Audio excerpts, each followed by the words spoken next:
The place I was living in at that time did have some qualities. One of the finest was the bedroom, which was painted a dark, dark blue. That dark, dark blue had provided a haven for many a hangover, some of them brutal enough to almost kill a man, especially at a time when I was popping pills which people would give me without my bothering to ask what they were. Some nights I knew that if I slept I would die. I would walk around alone all night, from the bedroom to the bathroom, and from the bathroom through the front room and into the kitchen.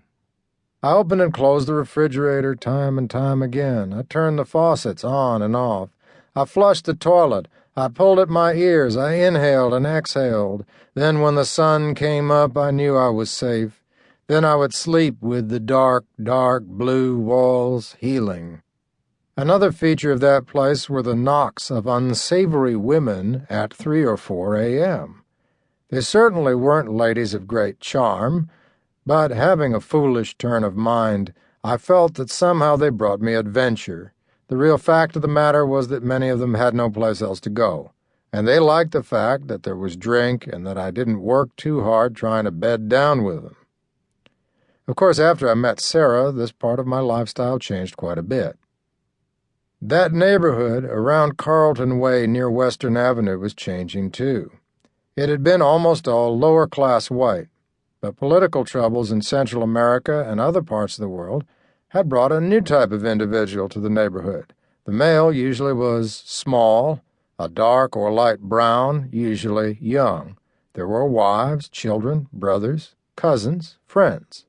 They began filling up the apartments and courts. They lived many to an apartment, and I was one of the few whites left in the court complex. The children ran up and down the court walkway. They all seemed to be between 2 and 7 years old. They had no bikes or toys. The wives were seldom seen. They remained inside, hidden. Many of the men also remained inside. It was not wise to let the landlord know how many people were living in a single unit. The few men seen outside were the legal renters. At least they paid the rent. How they survived was unknown. The men were small, thin, silent, unsmiling. Most sat on the porch steps in their undershirts, slumped forward a bit, occasionally smoking a cigarette. They sat on the porch steps for hours, motionless. Sometimes they purchased very old junk automobiles, and the men drove them slowly around the neighborhood. They had no auto insurance or driver's licenses, and they drove with expired license plates. Most of the cars had defective brakes. The men almost never stopped at the corner stop sign and often failed to heed red lights, but there were few accidents. Something was watching over them. After a while the cars would break down, but my new neighbors wouldn't leave them on the street. They would drive them up the walkways and park them directly outside their door. First they would work on the engine. They would take off the hood and the engine would rust in the rain. Then they would put the car on blocks and remove the wheels. They took the wheels inside and kept them there, so they wouldn't be stolen at night.